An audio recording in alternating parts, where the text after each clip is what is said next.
Retrouvez les chocos de Radio Balance.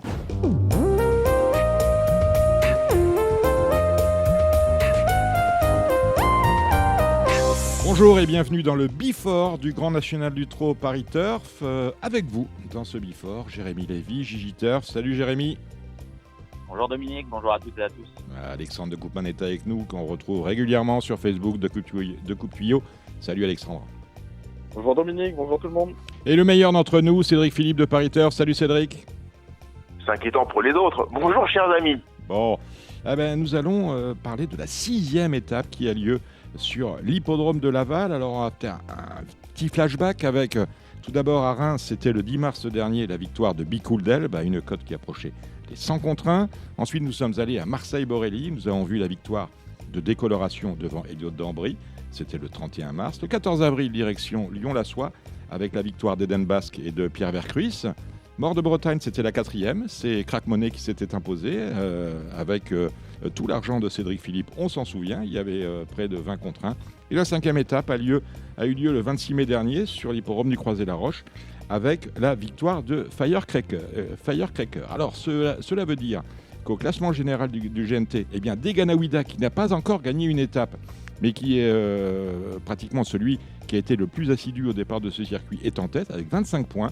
Devant Décoloration, 20 points. Firello est 3e avec 19 points. Devant Crack Money, qui est lui crédité de 17 points. Autrement dit, au départ de cette 6e étape de Laval, nous avons les 4 premiers du Grand National du Trot. Chez les drivers, c'est sans surprise que Eric Raffin, qui a eu l'occasion de remporter la dernière étape, notamment avec Firecracker, domine le classement des drivers. Eric Raffin qui est également en tête du Grand National des jockeys. Voilà pour le périmètre de cette 6e étape sur l'hippodrome de Laval, qui a lieu sur une piste petite. On est sur 1250 mètres de développement, une piste en sable, mais qui autorise, on le verra avec nos spécialistes, à peu près toutes les tactiques. Ce que je vous suggère, mes amis, c'est que nous allions retrouver notre invité, c'est Pierre-Alain Rinwald-Boulard. Pierre-Alain Rinwald-Boulard, qui présente dans cette épreuve Belle Émotion. Elle est remarquablement engagée au premier échelon, à la limite du recul, pratiquement à 500 € du recul. Je pense qu'il vise cette étape de longue date. Et Pierre-Alain, qui a d'ailleurs mis un émoji vert à sa jument. On voit ça avec lui. Il est avec nous, Pierre-Alain Rinwald-Boulard. Quand on entend le nom de Boulard, on pense bien évidemment à Poroto. Et vous présentez dans cette épreuve, Pierre-Alain, Belle Émotion. Alors Belle Émotion, on l'a bien nommé parce qu'on salue son propriétaire, François Lemoine, et on a une pensée également pour Florence Cellier, Pour Florence. qui a eu l'occasion de driver Belle Émotion. Alors je le disais en introduction, Pierre-Alain, c'est une course que vous avez dans les mirettes depuis pas mal de temps déjà. Bah oui, on avait vu l'engagement. Après, on avait normalement, on était censé courir la jument à Cavaillon. Elle a vu un peu de température, on n'a pas été. Et après, on devait aller au Danemark. Donc, si vous voulez, on était plus à la limite des gains. C'était une course qui arrivait, mais qui était un peu loin. Et du coup, elle aurait pris de l'argent avant, on n'aurait pas couru ça. Mais après, au Danemark, M. Lemoine, il m'a dit, ça fait loin, c'est pas un gros prix. On a fait demi-tour au dernier moment. Et là, elle arrive, oui, très bien engagée. J'espère que on est pile poil au plafond des gains du premier échelon, c'est bien pour elle. Comment vous avez jugé sa dernière prestation? C'était sur l'hippodrome d'Anguien, elle était ferrée, associée à Jean-Philippe Monclin. Oh, comme quoi elle est ferrée et qu'elle n'est pas en mode course, nul. Hein, quand belle, si on lui dit pas, aujourd'hui c'est go, elle se foule pas. Hein. Elle va pas faire des ulcères, elle. Hein. Au travail, elle est pareille. Elle est vraiment. Un peu elle vaut pas grand-chose au travail, ouais. D'accord. Johan, c'est son driver attitré ces derniers temps. La dernière fois, c'est Jean-Philippe. La fois d'avant à Vincennes, c'était déjà Johan Le Bourgeois. Jean-Philippe, parce que moi, j'aurais pu faire la course moi-même, mais j'étais autre part. Jean-Philippe était sur place. J'avais bien mis Moticone rouge. Elle avait rien à voir. Elle était ferrée lourd. Voilà, Jean-Philippe, il a fait entre guillemets. Il en avait pas dans la course. Il m'a fait un travail public entre guillemets. Elle avait pas de chance, voilà. Mais les autres, après, ils ont tous gagné avec. Tony a gagné avec à Agen. Gabi a gagné avec. Johan a gagné avec. Johan a été le premier à gagner avec. Je lui ai demandé la dernière fois qu'il l'a drivé à Vincennes, elle courait super. Elle était 4. 12,5 2007. Je pense que ça faisait une grosse valeur devant. Elle remontait 10. Battue que par des bons chevaux. L'amateur, Carnaval du Vivier, un autre, je ne me rappelle plus. Voilà, ça lui laisserait là, une première chance. Si elle fait une valeur comme ça pour moi à Laval, qu'elle marche un peu moins de 13, c'est dur de rendre 25 mètres, non? Exactement. Bon, on va demander ça à notre spécialiste, Alexandre de Koopman. Si elle marche 13, est-ce qu'on arrivera à lui rendre la distance à cette belle émotion, Alexandre? Et c'est pas simple, hein, c'est pas simple, d'autant que si je me trompe, elle est quand même meilleure sur les profils plats, Pierre-Alain. Oui, c'est vrai. C'est Cabourg un peu à gauche, hein, à Laval. Je crois. C'est un tout petit peu petit. Voilà, c'est une piste roulante. Les autres derrière, s'il y a un cheval qui peut les emmener, c'est une chose. Il y a des rouleurs hein, devant, Crack-Money, Belle, si ça se goupille comme on veut. Après, elle peut cacher aussi la mienne. Hein. Elle a gagné cachée à Laval. Mais elle est meilleure à être dans le groupe de tête. Ah, c'est sûr. Jérémy, une question. Après, est-ce que Oui. l'opposition, du coup, est-ce qu'on peut dire qu'elle est un peu plus relevée que le coup, elle est 4e à Vincennes, ou vous la jugez assez similaire, en fait? Plus relevé, non, je pense pas. Je vois pas les chevaux de tête dans le GNT là qui auraient gagné contre Rebel Amateurs et tout à Vincennes. Je sais pas, Carnaval du Villiers, moi, s'il partait en tête là-dedans, il aurait une première chance, non? En tête, il y a Firello, le cheval de Jean-Michel, Dreamer de Chenu, qui doit être meilleure piste plate un peu à Vincennes, la dernière fois, c'était normal, non? Les autres, après, peut-être je les ai pas tous en tête, mais je sais pas, les favoris, Crack-Money je aussi, dirais on pas. en parlera tout à l'heure avec Alexandre. Crack-Money, oui, Crack-Money. Ah oui. Mais Crack-Money, la dernière fois, il a fait fort au croisé, c'était impossible, mais c'est un très bon cheval, mais je le vois pas déclassé, hein, pour moi. Voilà, si Copsy, il serait favori s'il courait là-dedans en tête. Il serait plus donné que Crack-Money. On est bien d'accord. Je pense. Dites-moi, est-ce que ce Grand National Ultra, pour belle émotion, vous aurez ensuite de bons engagements, ou est-ce que c'est un one-shot? Je crois qu'on n'a pas de course justement derrière la jument, à mon avis, si elle fait bien ou même si elle fait pas bien, à part d'essayer peut-être d'aller à l'étranger avec parce qu'elle est bonne piste plate, je crois qu'on n'a pas de bonne course. Donc on va essayer de bien faire celle-là et derrière elle partira sûrement en vacances pour préparer peut-être au mois de septembre ou un truc comme ça. Ouais. Parce que là on n'a pas de bonne course, elle se retrouve qu'avec des courses où elle rend la distance ou comme ça, je crois. Jérémy, une question pour Pierre-Alain. Ouais, Pierre-Alain, j'imagine quand on met Johan, c'est pour faire feu. Est-ce que le danger dans cette course, c'est pas justement d'avoir un Crack-Money ou un Firello sur son porte-bagages et d'avoir du mal un peu à lui résister pour finir? Bah c'est toujours le danger avec ces chevaux qui aiment un déroulé. Après une plus grosse pendule que la mienne, j'en suis pas certain. Hein. Je sais pas, Crack-Money, je le vois pas prendre tête corde, marcher 12,5 à Vincennes. Pour moi, à mes yeux, hein. Après, j'entraîne pas. Mais non, j'aurais plus peur d'avoir Firello dans mon dos que Crack-Money, honnêtement. Parce que le cheval de Jean-Michel, je pense qu'il aime bien suivre un peu tous les trains comme ça, comme quand il courait avec Firecracker, comme ça. Après, c'est pareil, Dreamer de Chenu, c'est quand même c'est la route. À 25 mètres, j'aime bien le cheval de Julien, moi, je trouve qu'il aime bien les courses qui bardent à fond comme ça tout le temps. C'est un vrai finisseur. Je vois un cheval comme ça qui part bien, qui est bien placé. J'aurais peur un peu d'un cheval comme ça.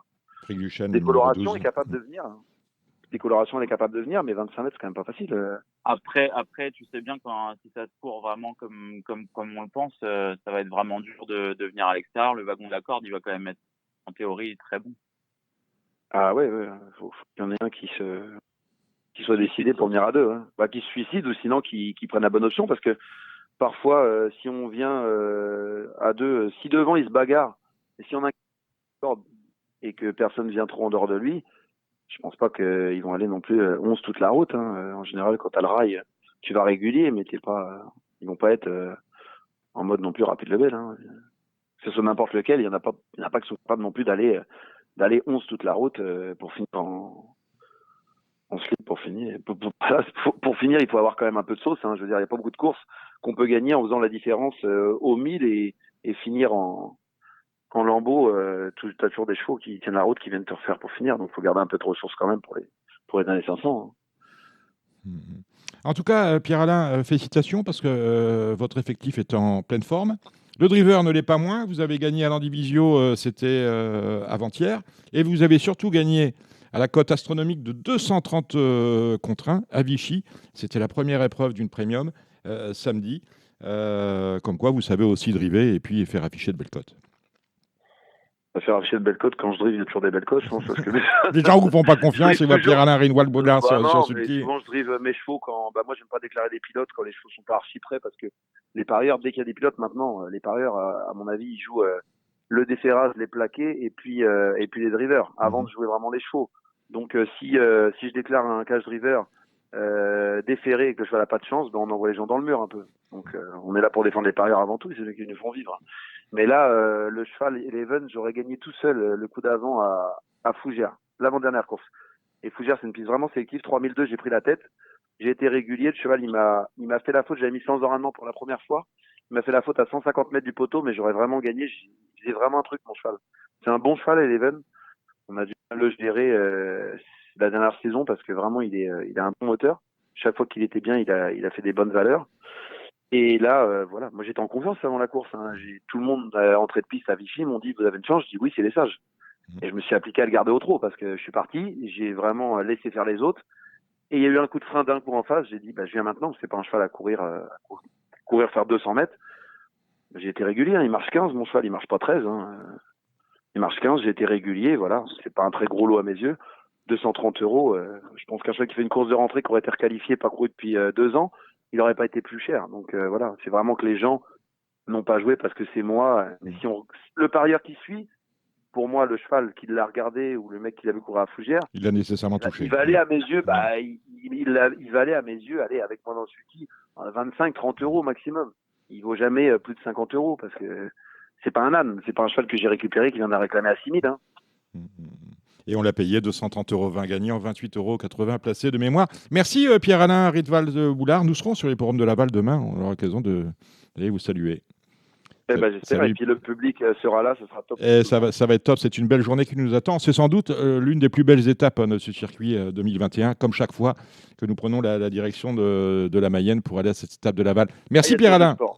Allez, bonne journée. Ciao. Merci au revoir. Au revoir. Bon, vous l'avez vu avec Pierre-Alain, pas facile. L'engagement est bon au poteau des 2850 mètres. Ils sont 7 à cet échelon de départ, 7 également à rendre 25 mètres et 2, ExpressJet le numéro 15 et Dreamoko le numéro 16 qui rentrent 50 mètres. Est-ce que, comme lors des étapes précédentes, Alexandre de Coupane, on peut miser sur une arrivée de favoris ou est-ce qu'il faut se gratter la tête pour aller chercher de bons outsiders ? Non, je pense qu'on part sur une arrivée de favoris dans cette 6e étape. Hein. D'ailleurs, c'est souvent une étape un peu ce qu'on appelle la plaque tournante et une épreuve qui réussit au bon chevaux. Non, je pense que les favoris vont se mettre en évidence. Moi, je vois 6 chevaux qui se détachent et j'inclurai dedans la jument Pierre-Alain Ritval Boulard. Et d'ailleurs, on sent qu'il est très confiant, donc c'est peut-être la bonne info de la course. Jérémy, vous êtes de l'avis d'Alexandre ? Ouais, et puis j'aime bien ce genre d'épreuve qui semble assez claire tactiquement parlant. En tête, on a des chevaux qui peuvent aller devant et faire du train. On a des bons pisteurs, donc le wagon de la corde va certainement être le bon. Et ça va être très très compliqué de rendre la distance. Déjà que c'est compliqué de rendre 25 mètres à Laval et a fortiori 50 mètres. Alors là, quand il y a un cheval qui peut faire du train devant et tirer toute la bande aux avant-postes, c'est encore plus compliqué de rendre la distance. Donc, c'est plutôt plaisant de faire le papier dans ce genre de course parce que ça paraît clair tactiquement en tout cas. Cédric Philippe, est-ce que c'est une course qui vous intéresse à flamber ? Et pas les moyens de pas flamber, ça je le sais, mais... Ah oui, je suis tout à fait d'accord avec Jérémy et Alexandre. C'est une course qui a l'air assez limpide, qui parle. Je vois pas comment Belle Émotion ne va pas aller devant. Yoann Le Bourgeois, il sait faire. Je vois pas Crack Money aller devant cette fois-ci, puisque généralement on a quand même fait une ouverture un peu forte. On gagnerait à être un peu caché cette fois-ci. Donc la tactique semble assez claire. Belle Émotion devrait aller devant. On va se battre un peu pour avoir son sillage. Et c'est sûr que rendre 25 mètres paraît très très ingrat avant l'heure. Cédric Philippe, l'avant-dernière fois, lors de l'étape de Mort de Bretagne, vous nous aviez incité à jouer Crack Money. Il avait gagné à près de 20 points. Est-ce que Crack Money sera de nouveau votre favori dans cette étape lavalloise ? Il faut savoir être reconnaissant avec les hommes, mais parfois aussi avec les chevaux. En l'occurrence, je vais me montrer reconnaissant à Crack Money. Dernièrement, on nous avait expliqué qu'on préparait Laval. Bon, on l'a préparé de façon un peu vive. Hein. On va dire qu'on a fait une forte ouverture. Violente presque, Violente. Mais j'aime bien. Mais malgré tout, bien souvent, les gens ont une propension à prendre des notes avec des chevaux qui ne font rien du parcours et qui font 200 mètres. Je trouve que dernièrement, il court admirablement bien, puisqu'il a été loin à un rythme très important. Ce qui ne le tue pas rend plus fort. En l'occurrence, il a survécu à cette course-là. Il va sûrement être plus fort. D'autant que Cédric Terry a vu que bon, c'était pas nécessaire et impérieux d'aller devant. Là, cette fois-ci, on a Belle Émotion qui devrait aller devant. Donc, Yoann Le Bourgeois, en plus, n'est pas un grand philosophe. Il aime bien quand même faire les choses à sa main et dominer. Donc, je vois bien Belle Émotion aller devant et Crack Money être pas loin, voire dans son sillage, même si on va quand même se battre pour avoir le sillage de Belle Émotion, puisque il est quand même fort difficile de voyager en épaisseur sur tous les hippodromes, et notamment à Laval. Donc, autrement dit, vous êtes en train de me faire un teasing. Je vous dirai quoi jouer en fin d'émission avec le billet de 100 €. J'ai bien compris ça. Alexandre et Jérémy, je vais vous demander un pronostic de 6 chevaux dans cette 6e étape du Grand National du Trot Paris Turf. On commence avec Alexandre. Alors, le 2 Crack Money, que je reprends en confiance, voilà, j'ai eu l'entraîneur encore ce matin, il m'a dit que le cheval était top. La dernière fois, il s'est mis en route quand il est allé devant, donc bon, la course est passée, on oublie. Le 3 Firello. Ensuite, je place le numéro 9 Golden Bridge, qui adore les profils plats. Le 13 Dream de l'Astrie, qui est très performant à Laval. Le 4 Dreamer de Chenu et le 7 Belle Émotion. Jérémy. Eh bien, on va avoir les mêmes. Le 2, Crack Money, le 3, Firello, le 7, Belle Émotion, le 4, Dreamer de Chenu, le 9, Golden Bridge et le 13, Dream de l'Astrie. Et mon regret, le 12, Fric du Chêne. Ouais, vous êtes chaud avec le Dream de l'Astrie. Très bien. On a un programme de 8 courses sur les forums de Laval. On a le Grand National du Trot. On a également le Grand National des amateurs avec cette deuxième course extrêmement ouverte. Je vais vous demander à chacun, comme d'habitude, Jérémy, Alexandre, un cheval dans chaque course. On commence donc avec ce Grand National du Trot des amateurs. C'est la deuxième. Ouais, dans la deuxième, les amateurs, comme d'habitude, j'aime bien le numéro 6, Flash Love. Je trouve que c'est pendant un entraînement redoutable dans ce genre de catégorie et en tête, c'est une bonne chance. Alexandre. Moi, j'aime comme Jérôme le 6 et je vais lui associer le 1, le Flamme 90, la jument Agile Curren, qui nous en a dit le plus grand bien. Donc, on peut faire le couplet, à mon avis, 6 et As. La troisième course, c'est le Trot Open des régions, réservé à des 3 ans. 11 au départ, Jérémy. Ouais, moi, je suis fan du 6 Impérial Mabon. J'invente pas grand-chose, mais je pense que c'est un plein de classe. Il y a certainement le niveau parisien. Alex. Et je lui associerai le 8 Insolence au Morly, qui était la grosse note à Graigne. C'était sa seule course sur le dur. Auparavant, il a gagné 2 fois. Voilà, confié à Mathieu Abrévard. Je pense que c'est un opposant au numéro 6, Impérial Mabon. La quatrième, c'est le prix du Conseil régional des Pays de Loire. 10 au départ, nous sommes au Trot monté. Ouais, difficile d'être original là-dedans. J'aime bien le numéro 6, First Montana, qui a intégré les box de Cyril Chenu. Il vient de gagner par 2 fois. Et je le pense un petit peu meilleur que Figoff de la Clou, surtout à main gauche. Et derrière les 2 F qu'a cité Jérôme, j'aime bien le 5, Domingo Aldo. C'est très bien un Graigne, confié à Yoann Le Bourgeois cette fois. Il peut profiter d'une petite bagarre entre les 2 F et du coup en profiter, pourquoi pas, pour venir mettre le nez à la fin. Moi, j'aime bien ce choix-là. La cinquième, c'est une course réservée à des 6 ans. Ils sont 12 au départ. C'est le prix Laval Ambulance Bélanger Beau-Fils avec un cheval qui tente la passe de 4. C'est le 10, Fameux Destin. Ouais, par contre, moi, je lui préfère en tête Falcao de Chenu. S'il est bien disposé, je vois pas trop comment ils peuvent lui rendre la distance. Ouais, moi, j'ai le même que Jérôme, Falcao. Il sera mieux piste plate. Il faut faire attention en partant, mais je pense que c'est vraiment le jour où il faut le jouer. Là, c'est la sixième, c'est le Grand National des jockeys, la 6e épreuve avec celui qui est en tête, Éric Raffin, qui est associé au numéro 11, France-Brésil. Ouais, c'est justement mon choix parce qu'elle a montré sa forme à l'attelage.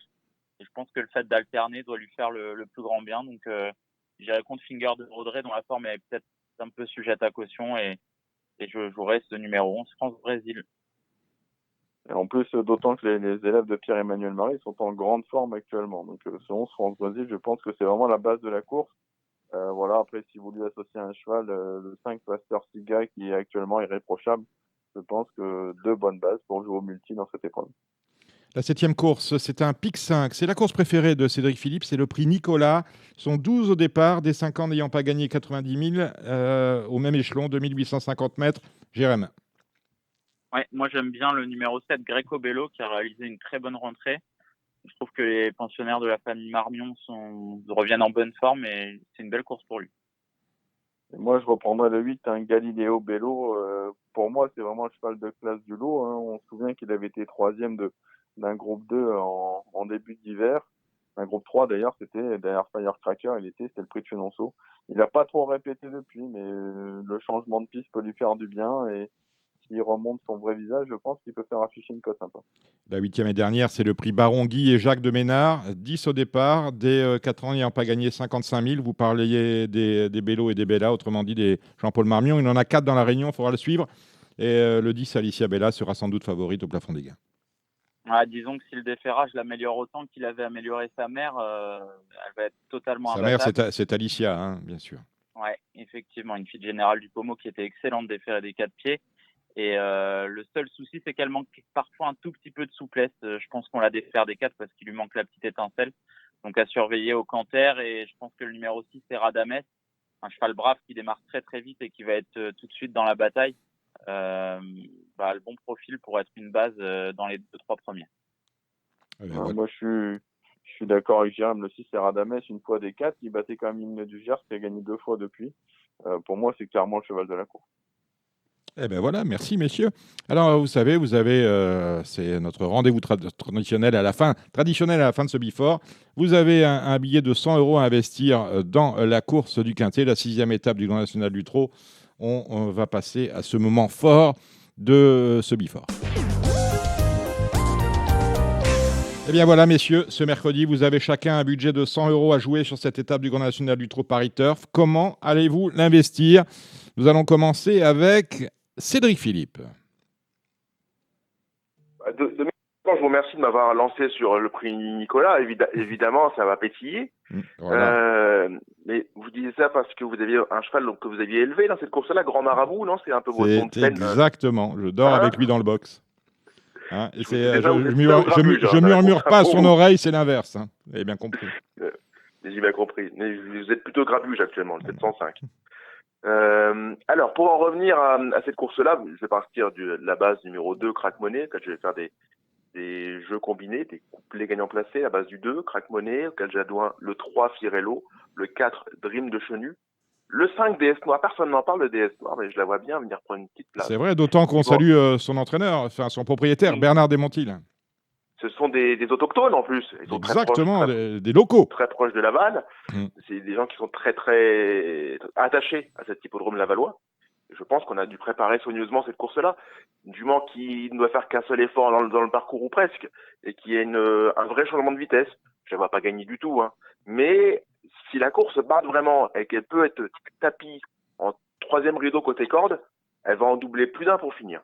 Donc la base du 2, Crack Money, quand je joins le 3, Firello, même si je trouve que le dos, il a quand même beaucoup penché à droite. Le 4, Dreamer de Chenu, évidemment, le 5, DS Noir, et le 7, Belle Émotion, qui devrait aller loin, et devrait aller très loin. Devant et très loin. Bon, donc 2, 3, 4, 5, 7, voilà. Couple gagnant placé par 20 €. Le multi 5 par 18 €. D'accord. Et le quintet, unitaire, dans cet ordre-là, 2, 3, 7, 5 et 4. Répétez les numéros, il y a 2, 3, 7, 5 et 4. 2, 3, 7, 5 et 4. D'accord. Ça nous fait un total de 100 €. Il n'y a pas de reliquat. On ne pourra même pas aller au Bonto après les courses. Très bien. Jérémy, vous, on connaît votre choix. Je vous laisse la main. Ouais, alors moi, ça va être assez simple comme jeu. Je vais jouer le numéro 2, Crack Money, 50 € gagnant. Vous faites une Cédric Philippe, là. Hein je ne suis pas sûr que vous soyez à la noce, mais j'espère que vous n'allez pas nous emmener à l'enterrement. Il m'a bien plu la dernière fois, on a ouvert les vannes.